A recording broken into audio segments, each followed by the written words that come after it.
لو أنزلنا هذا القرآن على جبل لرأيته خاشعا متصدعا من خشية الله وتلك الأمثال نضربها للناس لعلهم يتفكرون. الحمد لله والصلاة والسلام على رسول الله وعلى آله وصحبه ومن والاه. السلام عليكم ورحمة الله. بەڕێزان خۆشحاڵم لەوانەی 64 لەوانەکانی تەفسیری قورئانی پیرۆز بێمەوە خزمەتتان بەمەبەستی ڕەزامەندی خوای گەورە و هیوادارم ئەوەی ئازی سوودی لێوە بگرن. أعوذ بالله من الشيطان الرجيم بسم الله الرحمن الرحيم إن الذين آمنوا والذين هادوا والنصارى والصابئين من آمن بالله واليوم الآخر وعمل صالحا فلهم أجرهم عند ربهم ولا خوف عليهم ولا هم يحزنون. بەڵێ خۆشەویستان، دیارە لە ئاتکانی پێشتر خوای گەورە سوبحانەهو وتەعالە باسی چەندین ئینحرافاتی کرد لەوانەی کەوا بەنی ئیسرائیل بەسەریان داهات، چەندین سەرپێچی فەرمانەکانی خوا سوبحانەهو وتەعالە و هەروەها ئازاردانی موسا عەلەیهی السەڵات وەسەلام بەو مەوقف و هەڵوێستە ناڕێکانەیان کە هەیان بوو لە دوای ئەو هەموو ناز و نعمەتەی کە خوای گەورە لەگەڵی کردبوون. بەڵام خوای گەورە لێرەدا سوبحانەهو وتەعالە وەکو قاعیدەیەکی عام لە نێوان ئاەتەکاندا لە دوای ئەوە دیسان دێتەوە سەر بابەتی بەنی ئیسرائیل، بەڵام لە نێوان ئەو ئاەتانی کەوا زیاتر باس لە انحرافاتی بەنی ئیسرائیل دەکات، خوای گەورە باز لەوە دەکات کەوا لە بەنی ئیسرائیلیش کەسانێکی چاک و مۆنسیف هەبووینە، ئیتر ئەوان ئەگەر چی بەعام ئومەتەکەوا بووە بەڵام کەسانێکی چاکیان هەر تێدا بووە، ئیتر لە بابی ئینساف خوای گەورە سوبحانەهو وتەعالە لێرە و لە چەندین جێگای دیکە فێریشمان دەکات کە ئێمەش ئەگەر چی حکم بەسەر کەسانێکدا بدەین بەڵام پێویستە ئینسافیشمان هەبی لایەنە خراپەکانیان کە باز دەکرێت لایەنی چاچیشیان تێدابی یاخود چاچیشیان تێدام لە ئەو هەموو خراپەی کەوا هەیەە. ئیتر وەکو قاعیدەیەکی عام خوای گەورە بە ئینە دەست پێ دەکات کە ئینەی تەئکیدە بەڕاستی ئەوانەی کەوا ئیماندارن واتە لە ئومەتی ئیسلام، والذین هادوا والنصارى والصابئین، ئیتر ئیماندار بی لە ئومەتی ئیسلام، یان یەهودی بی یان نەسرانی بی یان سابئە بی، هەر یەک لەوانە بی، ئەوەی کەوا من ئامنە بالله واليوم الآخر وعمل صالحا، ئەگەر بێت و هەر یەک لەوانە ئەو شەرتەی لێ بێتە جێ ئیمانی بەخوا و بە ڕۆژی دوایی هەبی و هەروە کردەوەی چاک بکە، فلهم أجرهم عند ربهم ولا خوف عليهم ولا هم يحزنون. کەواتە هەر کەسێک بی لە ئومەتی ئیسلام بی یاخود لە ئومەتەکانی پێشین ئەو شەرتەی لێ بێتە جێ کە ئیمان و عەمەلی صالح بکاتن، ئەوە فلا خوف ئەوە ئەجر پاداشت هەیە، فلا خوف عليهم ولا هم يحزنون، نەترسیان لە داهاتووهێنە خەفەت لە ڕابردوو دەخۆن. جا لێرەدا ئەوە بە کورتی بەڵام دیارە پێویستی بە زیاتر ڕوونکردنەوە هەیە.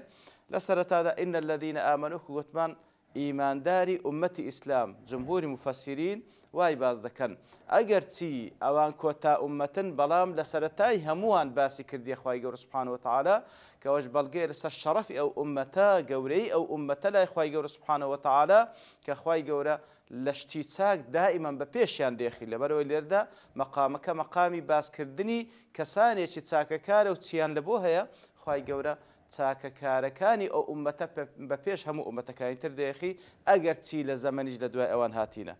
إن الذين آمنوا کەواتە هەر کاتێک باز لە ئیماندار کرا بە مطلقی ئەوە باز لە ئیمانداری ئومەتی ئیسلامە. والذین هادوا جوولەکەکان یەهود، لەبەرچی پێیان گوترا یەهود دیارە وەکەندێک لە مفەسرین دەفەرموون نسبەتەن إلى یەهوذا کوڕە گەورەی یعقوب عەلەیهی السەڵات وەسەلام، کەواتە ئەوانە لەو بنەماڵەی هاتینە لۆیە پێیان دەگوترێ یەهود، و یاخود یەهود لۆیە پێیان دەگوترێ یەهود لەوەیەوە هاتیە وەکو خوای گەورە سوورەتی الأعراف باز دەکاتن کەوا ئینا هودنا ئیلەیک ئەی تبنا ئیلەیک، کەواتە یەهود لە هیدایەت و لە تەوبە و لە گەڕانەوە هاتیە، واتە ئەوانە کەسانێکی گەڕاوە و تەوبەکارن لۆ لای خوای گەورە سوبحانەهو وتەعالە. والنەسارا دیارە یەهود ئەو ئومەتەی کەوا موسا عەلەیهی السەڵات وەسەلام پێغەمبەرەتی دەکردن و پەیامی خوای گەورە پێڕادەگەیاندن والنەسارا دیارە قەومی عیسای عەلەیهی سەڵات وەسەلام لەو پێیان گوترا نەسارا وەکو زانایان دەفەرمونیانەوە تا نسبەتەن لە بۆ شاری ناسیرە کەوا عیسا عەلەیهی سەڵات وەسەلام لەوێن دەرێ بووە ناسیرە یان ئەوە تا لەوێ پێیان گوترێ نەسارا لەبەر ئەوەی کاتێکەوە عیسا عەلەیهی سەڵات وەسەلام دەفەرمێن ئەنصاری إلى الله قال الحەواری نحن ئەنصار الله کەواتە لەوەی کەوا ئەوان بوونە ئەنصار و یارمەتیدەر لە بۆ عیسا عەلەیهی سەڵات وەسەلام سابئین ئەو تاقم و ئەو کۆمەڵەنە کە بەڕاستی لە تەفسیرەکاندا چەندین ئەقوالیان لەسەر هاتیە هەندێک دەڵێن ئەو کەسانن کە تائیفێکن لە مەجووس هەندێک دەڵێن ئەوانە کەسانێکن کە مەلائیکەت دەپەرستن و هەروە ئەستێرەکان دەپەرسن هەتاوەکو ئەو سابئانێکەوە لە جنوبی عێراق هەنە زیاتر ئەوانن کە کەسانێکن مەلائیکەت و هەروها ئەستێرە دەپەرستن هەندێکیش دەڵێن تائیفەیەکن لە نەسرانیەکان سابئە تائیفەیەکن لە نەسرانیەکان بەڵام ئەوەی کەوا زۆرترینی مفەسرین لەسەریدانە وئیبن کەثیر ڕەحمەتی خوای لێبی هەر ئەو ڕەئیە تەرجیح دەکا ئەوەیە کە دەڵێ سابئین ئەوانە مەجموعەیەکن دینێکی محەدەدیان نەبووە بەڵام نەچوونە ناو هیچ دینێک لەسەر فیترەتی خۆیان ماینە هیچ دینێکیان نەبووە یعنی ئەتباعی هیچ پێغەمبەرێک نینە عەلەیهی سەڵات وەسەلام بەڵکو با بڵێن دوور بووینە لە هەموو دینێک لەسەر فیترەتی خواپەرستی خۆیان ماینە ئەو جا لەوە زیاتر هەندێک دەڵێن هیچ دەعوەی پێغەمبەرێکیان پێ نەگەیشتیە بە هەر حاڵ ئیتر خوای گەورە ئەوەش تائیفەیەکە ناویان دەباتن ابن القەیمیش ڕەحمەتی خوای لێبی ئەو ڕەئیە تەرجیح دەکات دەفەرمی دەبی ئەوانەش ئەتباعی پێغەمبەرێک بن ئەوانەش ئەتباعی پێغەمبەرێک بە دەلیلی ئەوەی کەوا خوای دەفەرمی من آمن بالله واليوم الآخر لەبەرەوەی ئەوانەی کە باسییان دەکا خوای گەورە سوبحانەهو وتەعالا دەبی لەسەر دینێک بوو بن لەسەر دینێکی سەماوی بوو بن کەوا ئەتباعی پێغەمبەرێک بوون دەبی ئەوانەش ئەتباعی پێغەمبەرێک بوو بن والله أعلم ئیتر ئەو ڕەئیان هەمووی هەیە من آمن بالله واليوم الآخر وعمل صالحا ئیتر لێرەدا ئەوەی کەوا هەر یەک لەوانە ئەو ڕوکنە ئەو شەرتەی لەبێتە جێ ئیمانی بەخوا و بە ڕۆژی دوایی هەبی ئیمانی بەخوا و بە ڕۆژی دوایی هەبیتن دیارە ئەوە دوو تەرەفی ئیمانە کە ئەرکانەکانی ئیمان لە نێوان ئەو دوو تەرەفەدا هەن کەواتە کە دەفەرمی ئیمانیان بەخوا و بە ڕۆژی دوای هەبی واتە ئیمانیان بە هەموو ئەرکانەکانی ئیمان هەبی لە پێغەمبەران عەلەیهیمو الصەڵات وەسسەلام و هەروها لە کتابەکانی خوای گەورە لە ئەرکانەکانی ئیمان لە قەزا و قەدەر و ئەو بابەتانە هەمووی هەر یەک لەوانە ئیمانی بەخوا سوبحانەهو وتەعالا ئیمانی بە ڕۆژی دوای هەبی کردەوەی چاک بکە ئەوە فلهم أجرهم عند ربهم ولا خوف عليهم ولا هم يحزنون ئەو جە لێرەدا زیاتر مفەسرین بە دوو شێوە لەچیان دایتەوە دەفەرمۆن کەواتە هەر یەک لەوانە لە دوای هاتنی محەممەد المستەفا صلى الله عليه وسلم ئیمان بینی بەو شێوازەی کە پێغەمبەر باسی کردی صلى الله عليه وسلم بە ئەرکانەکانی ئیمان هەمووی و ئیمان بە خاتەمەکەیان بینی کە لە ضمنی ئیمان باللایە و بە ڕۆژی دوایی وەکردەوەی چاک بکە ئەوجا پێشترێ هەرچ بووبی ئەگەر سابئەش بووبی ئەگەر بەو تەفسیرەی کە گوتمان سابئەکان هەندێک لە مفەسرین دەڵێن ئەوانە کە مەلایکەتیان پەرستەیە یاخود ئەستێرە دەپەرسن یاخود تائیفەیەکن لە مەجووسیەکان ئیتر ئەگەر ئەوانیش بوو بن هەر چێبی جوولەکەبی پێشترێ دیان بووبی کە دەڵێن إن الله ثالث ثلاثة والعياذ بالله لە دوای ئەوەی کە پێغەمبەری ما صلى الله عليه وسلم کاتێکەوە ئیمان بینی بەخوا و بە پێغەمبەری خوا و صلی الله علیه وسلم بە ڕۆژی دوای و بە هەموو ئەرکانەکانی ئیمان کردەوەی چاک بکە پێشترێ هەرچ بووبی فلهم أجرهم عند ربهم کەواتە عیبرەت بەوەیەکەوە ئیمانی بە پێغەمبەری ماهینا صلی الله علیه وسلم لەسەر ئەو شەریعەتەی بی کە پێغەمبەری ماهیناتی صلی الله عليه وسلم ئەوە یەک لەو تەوجوهانەی کە مفەسرین باسی دەکەن لێرەدا لەو حاڵتە ئەگەر سابئە با بڵێن مەجووسیش بوو بن یاخود ئەوانەی عەبەدەی مەلایکەت و عەبەدەی نجومیش بوو بن ئیشکال لە ئاەتەکە ناوینێ کەواتە مهم ئاخریان ئەوە بی کەوا ئیمان بینن بەو شەریعەتەی کە پێغەمبەر هیناتی صلی الله عليه وسلم و کردەوەی چاک بکە پێشتری هەرچ بووبی ئەوە فلهم أجرهم عند ربهم تەوجیهی دووەم یاخود تەوەجوهی دووەم لە مفەسرین ئەوەیە دەڵێن ئەو کەسانە من آمن بالله واليوم الآخر وعمل صالحا لكاتي خوشي كردبي لكاتي خوي يعني لو حالتا أو إيمان دار دياره بلام ئەوەی ئیماندار و گوتمە ئەوەی لەگەڵ ئەتباعی پێغەمبەری خۆمان صلی الله علیه وسلم ئەو جوولەکانەی کە لێرەدا باسییان دەکەواتە پێشی هاتنی عیسا عەلەیهی سەڵات وسەلام لەسەر شەریعەتی موسا ڕۆیشتینە عەلەیهی سەڵات وسەلام ئیمانیان هینایە بە ئەرکانەکانی ئیمان و کردەوەی چاشیان کرد حەسەب شەریعەتی تەورات نەگەیشتینە عیسا عەلەیهی سەڵات وسەلام. ئیتر نەسرانیەکانیش ئەو نەسرانیانەی کەوا ئەتباعی عیسانە عەلەیهی سەڵات وسەلام لەسەر ئەو عەقیدەی کە عیسا هێناتی ئیمانیان هینایە بە هەموو ئەرکانەکانی ئیمان عەمەلی ساڵحیان کردیە شیرکیان بڕیان نەدایە نەگەیشتینە پێغەمبەری مە صلی الله علیه وسلم ئەوانیش مەشمول بەو ئاەتەی کەوا فلهم أجرهم عند ربهم ولا خوف عليهم ولا هم يحزنون.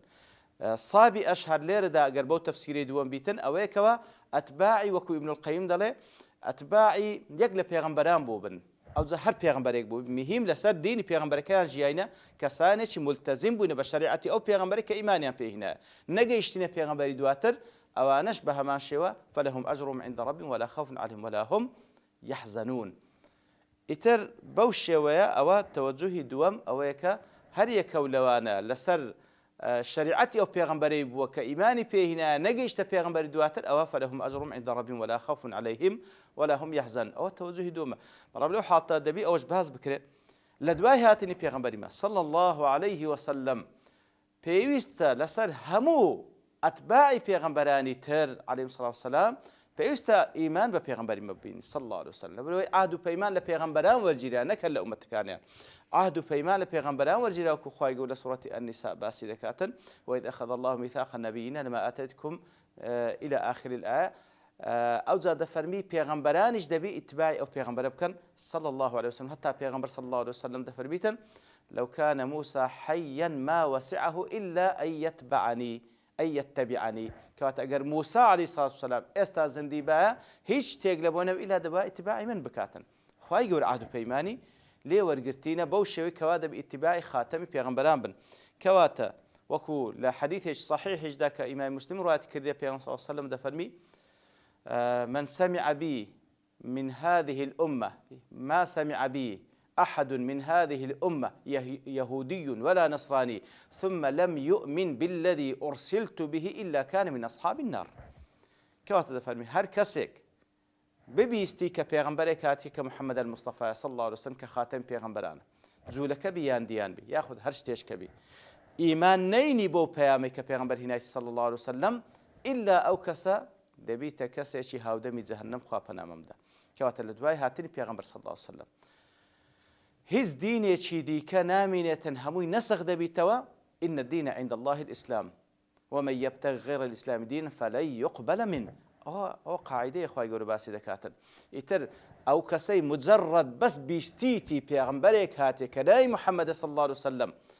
إيماني بينيني أو بيغمبر صلى الله عليه وسلم إلا كان من أصحاب النار إلا كان من أصحاب النار. كواتا بتفسير دوام بيست أو قيدة لقل باز بكين تفسير يكمل وكو قتمان أو يكوا هر يقلا أواني إيمان داران جولكا ديان صابئة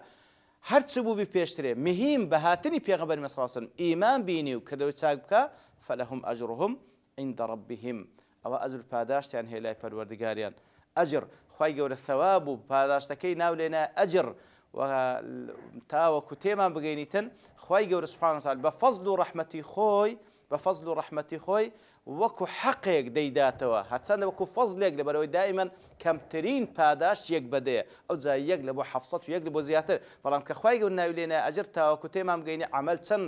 عمل ايمان وعمل سن قيمته لا اخوي قول سبحانه وتعالى اجرت سي بفضل لقال عندك برامنا وش لنا اجر تاوكو تيما بقيني كاما او كسيكوا ايمان دين وعمل صالح دكا او اخوي قول سبحانه وتعالى بو شوي تعاملي لقال دكاتن وكو واجبك دسر الشاني والعياذ بالله وكو واجبك دسر اخوي قول سبحانه وتعالى دفرمي امن ازريان ددموا امن ازريان ددموا مقابل عملي ديكن او زبتي باضعاف مضاعفه ولا خوف عليهم او ازرج لنا شيء عند ربهم كاتك واخوي قول سبحانه وتعالى او ازرا او باداشتا كوكو قوتمان كخواي قور ناوي لنا أجر لبوي تيمان بقيني كوا خواي قور واجب كده سر الله ده بيان داتوا هرتسنده خی گەورە سبحانه وتعالى هیچ کەسێک نییە شت لەسەری واز بەڵام بەخۆی لەسەر خۆی کردیە سبحانه وتعالى وەکو فەزل و کەرەمێک لەگە بەندەکانی ئیتر ئەو ئەزرا بەلای کەمی یەک بەدەیە ئەو زاتعام مضافەیە بەڵام عند ربهم کە دەفەرمی